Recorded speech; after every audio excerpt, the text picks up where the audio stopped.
nós iniciamos o trabalho nessa tarde, nessa noite, nós lemos aqui um versículo para a nossa meditação, que está no livro de João 3, versículo 16, que diz que Deus ele amou o mundo de tal maneira que deu o seu único Filho para que todo aquele que nele crê não pereça, mas tenha a vida eterna. E nós falamos do amor de Deus em ação, né? Ação de Deus, dando prova de um grande amor. Era necessário que fosse feito um sacrifício perfeito, porque antes todos os sacrifícios eram ineficazes, apenas cobria, mas não apagava o pecado. Mas agora Deus, com seu imenso amor, Ele deu seu único Filho como sacrifício vivo, porque todos os homens estavam condenados à morte, não morte física, a morte espiritual, nunca mais ter oportunidade de chegar diante de Deus. E Deus deu prova desse grande amor. Através desse grande amor incondicional, Deus me deu a grande oportunidade de estar aqui nessa noite. Porque eu estava também condenada, porque não tinha conhecimento do amor de Deus, da misericórdia, da justiça. Eu era uma mulher muito feliz, casada, já há 25 anos, com um excelente marido, um homem trabalhador, caprichoso, um excelente pai. Eu vivia muito bem, mas faltava algo na minha vida. E esse algo era realmente conhecer esse grande amor, o amor verdadeiro de Cristo Jesus. E Deus começou a formar situações. Eu acabei de falar aqui com o nosso professor, que aqui está, que Deus ele caminha, Ele nos direciona aos seus planos, aos seus propósitos. E de repente a minha vida foi assim. Meu marido nunca me chamou atenção na frente de ninguém, era uma pessoa muito carinhosa. E um dia meu filho teve uma febre muito forte e eu fui levá-lo ao médico. E quando eu voltei de calça comprida, a bota do meu filho agarrou no fecho da minha calça, abriu e eu não notei. E aí quando eu cheguei dentro de casa, tinha umas visitas sentadas na sala, e inclusive uma moça que morava na primeira casa, eu morando na terceira, e estavam todos na sala conversando. E quando eu entrei com meu filho, coloquei ele na cama, voltei à sala, o meu marido fez uma coisa que eu nunca tinha passado por isso. Ele chegou e falou para mim: você não tem vergonha mesmo, né? Como pode uma mulher casada com o corpo todo de fora? Para hoje isso não é nada, mas naquela época era muito forte, né? Há 40 anos atrás, uma pessoa com um corpo exposto, e ele disse que eu não tinha vergonha, e aquilo me deu uma tristeza tão grande, porque eu nunca tinha sido chamada a atenção por ele na frente das pessoas. E estando essa jovem sentada lá em casa, eu disse assim: você é um safado. Essa palavra foi muito forte. Só porque a Vera está aqui, a moça se chamava Vera, você está me chamando a atenção na frente de todo mundo. Quando eu chamei ele de safado, ele se transformou, ficou de pé e me deu uma bofetada. Ele era um homem alto, forte, e eu magrinha naquela época, né? Estava com 47 quilos. E quando ele me deu aquela bofetada, eu parei longe, caí lá no sofá. E quando eu me levantei, eu não era mais a mesma pessoa. Levantou um demônio, Elise. Me levantei com um ódio tão terrível. E eu disse: eu vou matar esse homem. Irmãos, e eu fiquei com aquilo dentro do meu coração. Não foi coisa passageira, não. E as pessoas que estavam na sala ficou: deixa disso. Todo mundo tentou apartar. Tá bom. E quando ele foi deitar, eu fiquei na sala maquinando como eu ia matar aquele homem. E eu falei: já sei, eu vou ferver uma chaleira de água. E ele deitado, eu vou botar essa água no ouvido dele, água fervendo. Mas Deus, Ele nos ama de tal maneira que o meu marido acordou e de repente ele saiu, foi deitar no quarto das crianças com a porta fechada. E eu não consegui naquele dia jogar água fervendo. Escapou. Foi Deus. E eu falei, já sei o que eu faço.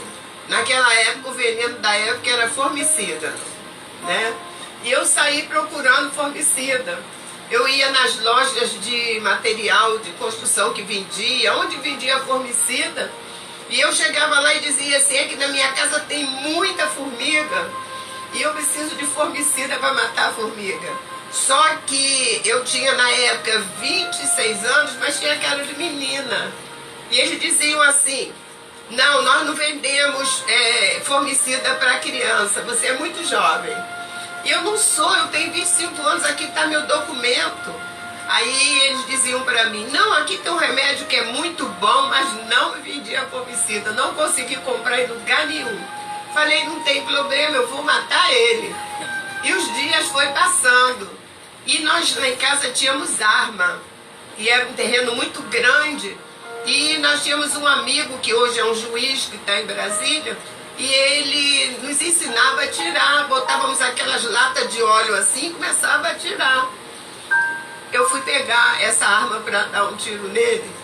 E a arma desapareceu, sumiu. Não consegui achar a arma de jeito nenhum. Não estava dando nada certo, né, pastor? E eu falava para ele, falava para esse irmãozinho que está agora em Brasília, olha, me presta aquela arma para a gente brincar lá no terreno. Ele falou, tá bem, eu vou trazer, e a arma nunca chegava.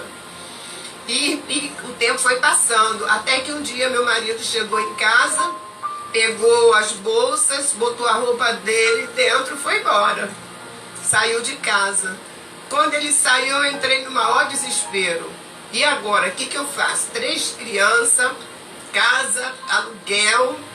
Mas meu marido dizia assim, ó, não precisa me procurar porque eu sei da minha responsabilidade. E ele vinha sempre trazer o dinheiro das crianças, o dinheiro do aluguel, mas ele entregava lá no portão, não chegava perto de mim de jeito nenhum. E ali eu comecei a entrar numa situação muito difícil a beber. Eu levantava de manhã, tomava aquele do bar, né? Ou então aquele Royal Lake para poder não ficar lúcida, porque eu não queria lembrar. E as crianças ficavam para lá jogadas, os vizinhos cuidavam. Chegou uma época que eu vendia até as tampas das panelas, amassava para comprar, né? Para poder não ficar lúcida. Não queria lembrar que eu estava sozinha, que eu tinha, né, que pagar, precisava de cuidar dos meus filhos. E o tempo passou. Quando foi um dia, eu comecei a ouvir vozes e o diabo mesmo. Hoje eu sei que foi o diabo. Que era tão bom se eu morresse, eu ia direto para o céu. Eu já me sentia lá no céu, aquela coisa gostosa, né?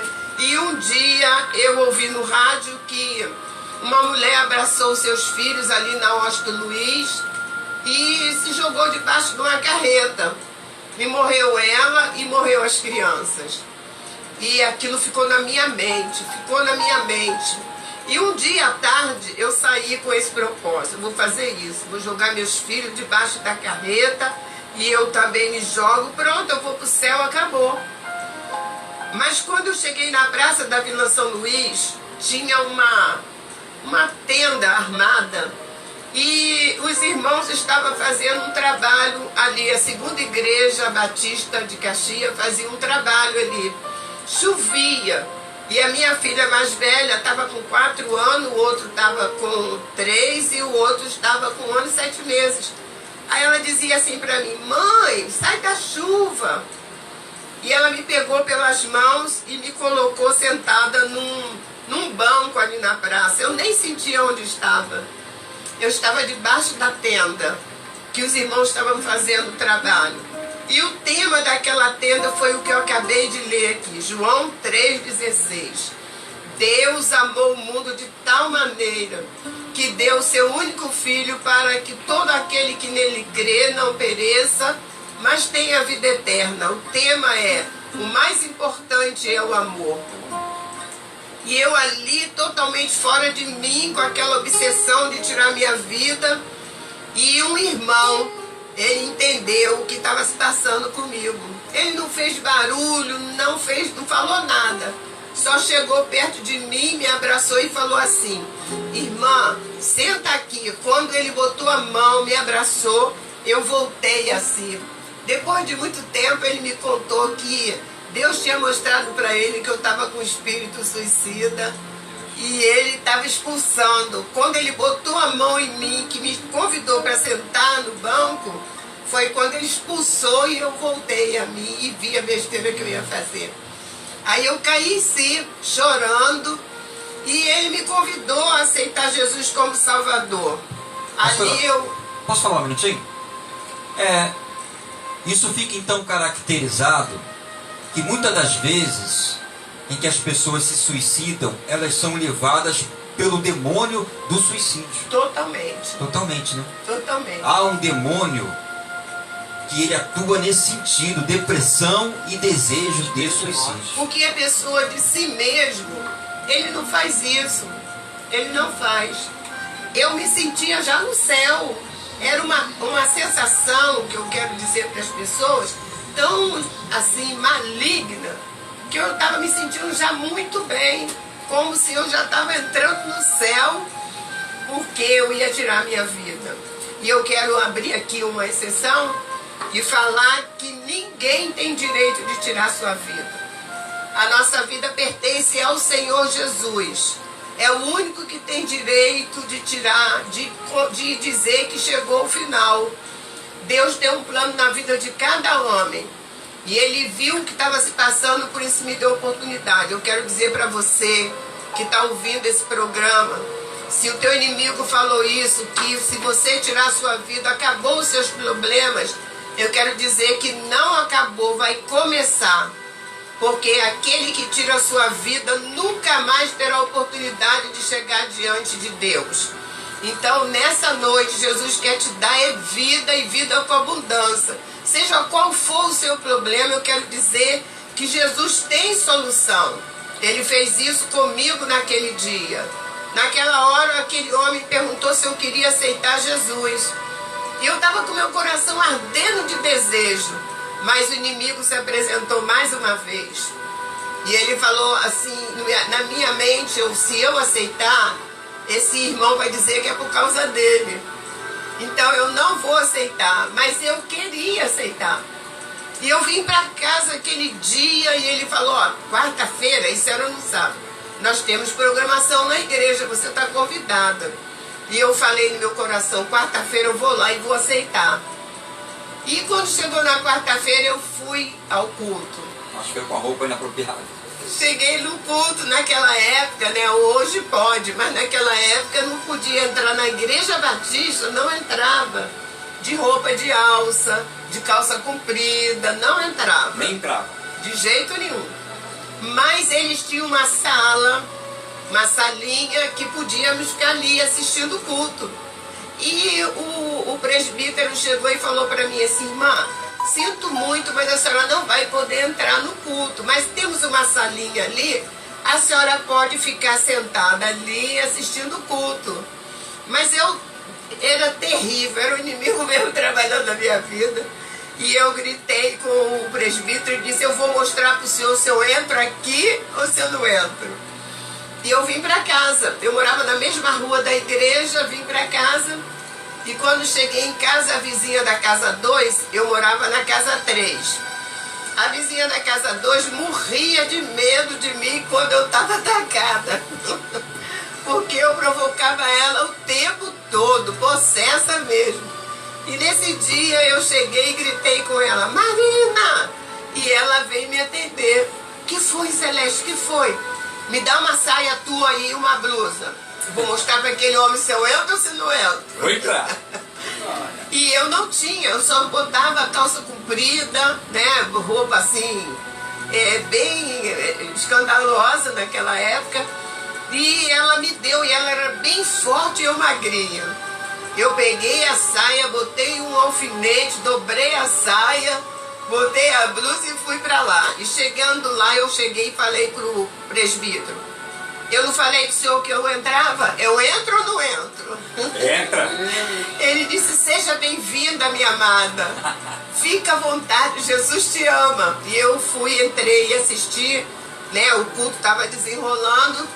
E eu sentei ao lado de uma irmã que ela foi a minha mãe espiritual, que cuidou de mim. Mas naquele dia, o pastor ministrando a palavra, ela vai e fala para mim assim, quando o pastor começa a fazer apelo: olha, Jesus te ama, Jesus tem uma obra contigo. Você não quer aceitar Jesus? Irmãos, eu fui ali para aceitar Jesus, com o coração ardendo. Mas como o inimigo trabalha na nossa vida, eu olhei bem para ela e falei assim: olha, o dia que eu quiser aceitar, não precisa ninguém falar comigo. E eu com raiva, porque ela estava me dizendo que, né, que eu queria aceitar Jesus. E o pastor fez o apelo, o culto estava encerrando, eu levantei, dei a volta e tinha uma salinha e aquela sala tinha uma porta que dava para o púlpito.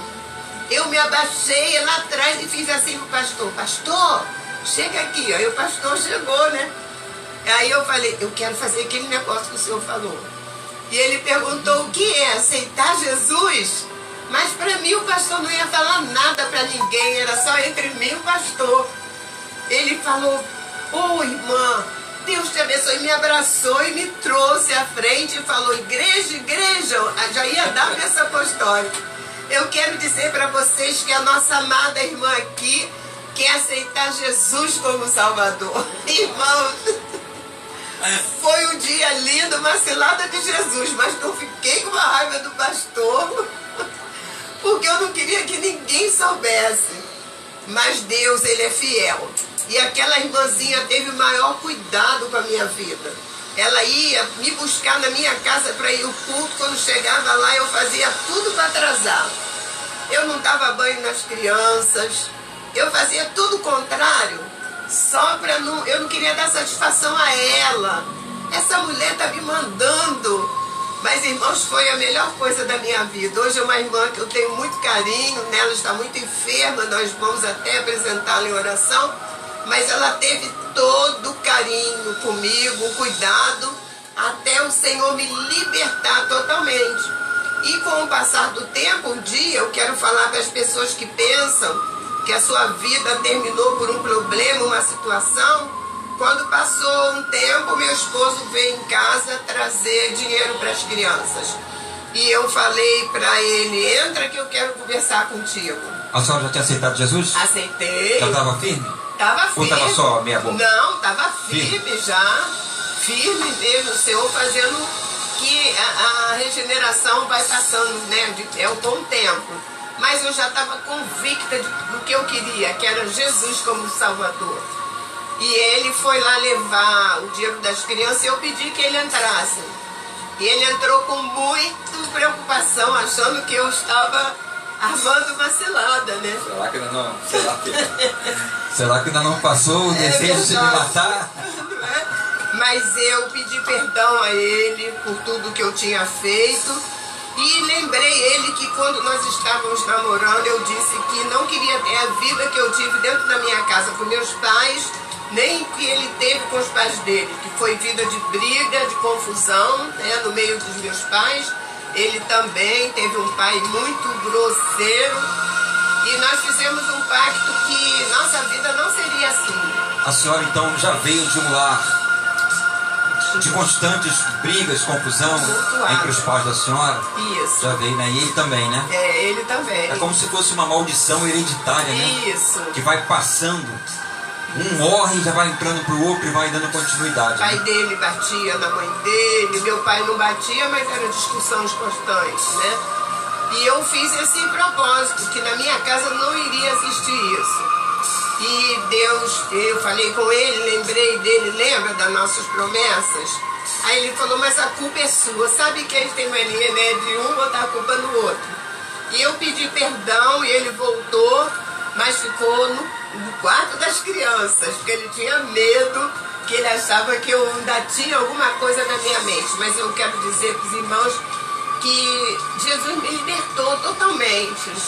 Totalmente, eu nasci de novo, eu sou uma nova criatura, né? Deus me fez uma nova criatura. Então eu quero deixar para as pessoas que estão nos ouvindo que Deus ele tem um plano, ainda que seja numa situação tão complicada, mas Deus me alcançou. E Ele tem muitas pessoas, eu creio que nesse momento, que estejam talvez nos ouvindo, que Ele quer alcançar, Ele quer mudar. Deus não é aquele que está preocupado só com finanças, mas Ele quer transformar a sua vida, quer transformar o seu lar, Ele quer trazer paz, trazer alegria, né? E sobre todas as coisas, a salvação, a vida eterna. E hoje eu sou uma pessoa felicíssima e eu quero deixar isso. Deus, Ele te ama de tal maneira, Ele deu seu Filho para que você tivesse vida eterna. E a consequência disso é perdão, né? Perdão do nosso pecado, perdão de todos os nossos erros. Tudo que eu fazia porque não tinha conhecimento, não tinha entendimento. Pastora, para a edificação da igreja e dos nossos ouvintes também, porque o Senhor, Ele procura as pessoas que estão com o coração aberto, voltados. É verdade. Para fazer a obra de Deus. E hoje, na nossa comunidade, tem tantas perguntas sem respostas. É verdade. Com tantas dúvidas que os irmãos têm. E eu conheço o testemunho da senhora, trabalhei com a senhora. Foi a senhora, eu saí da Universal como obreiro. Meu ministério ficou paralisado há alguns anos. E quando retornei para a Assembleia de Deus, foi nas mãos da senhora. Louvado seja Eu fui Deus. assistir um culto na garagem da casa da senhora. E ali retornei aos caminhos do Senhor. Grande Deus. E depois de um processo, foi a senhora que me ordenou a diácono na casa do Senhor. Aleluia. Então, por eu conhecer o testemunho da senhora, eu gostaria de pedir que a senhora compartilhasse também um pouco aquela parte que a senhora tinha muitos cargos e muitos problemas dentro de casa também. E muito, verdade. Depois que eu aceitei o Evangelho, eu com 4 anos fui logo nomeada a trabalhar em rol de bebês, né? E aí fui acumulando. Depois que eu saí da Igreja Batista, aí eu mergulhei mesmo na obra. E esqueci da casa, né? Esqueci dos meus filhos, né? E com isso eu fui trazendo problemas dentro de casa. Eu orava, meu esposo não tinha aceito. Ele voltou para casa, Deus restaurou a nossa comunhão, mas ele ainda não tinha aceito Jesus como Salvador. E eu estava orando, pedindo que o Senhor o libertasse, porque aí sim seria felicidade mesmo. Mas meu esposo não gostava nem de ouvir falar de crente. E para mim, eu era o máximo, porque eu era uma mulher que era monte todo dia, muito jejum, muita oração, não parava em casa, tá, fazendo a obra, estou fazendo a obra, eu saía de manhã, meu esposo chegava em casa às 6 da tarde, eu chegava em casa às 5, e aí começava a bater nas crianças, brigar, botava um para arrumar um canto, vai arrumar isso, vai fazer isso, para quando ele chegasse, né, para não estar brigando. Mas um dia eu encontrei um homem de Deus que me botou sentada na minha garagem e falou assim: eu vim aqui hoje, Jesus mandou conversar com a senhora. E eu quero conversar, eu quero lhe fazer uma pergunta. Como está a sua vida como mãe? E foi aquela parte que a senhora já estava no ônibus para ir para viajar? Já. Foi essa parte aí? Essa parte. E eu disse que eu gosto de criar meus filhos. Aí comecei a me exaltar como mãe. E o pastor disse: a senhora não faz mais do que a sua obrigação. E como a senhora está como dona de casa? Eu gosto de tudo muito limpinho, muito arrumadinho. Ele disse: é claro, você é dona de casa, tem que cuidar da casa. E como está você como esposa? Quando o pastor me perguntou como esposa, aí eu comecei a botar a culpa no esposo, que o homem era endemoniado, que o homem era isso, era aquilo. Nós nunca reconhecemos nossas faltas, botamos um bocado de defeito. Foi que meu pastor pegou a Bíblia e começou a ministrar a palavra para mim. Foi pela palavra, sabe? Falou para mim: olha, Celeste, Deus me revela que teu esposo está aqui dentro de casa somente por causa dos teus filhos. Porque se não é por causa dos teus filhos, há muito teu esposo teria saído de casa. E a senhora já de viagem marcada para ir para... Toda viagem, tudo ali. E ele falou assim, ó, e você vai ouvir isso.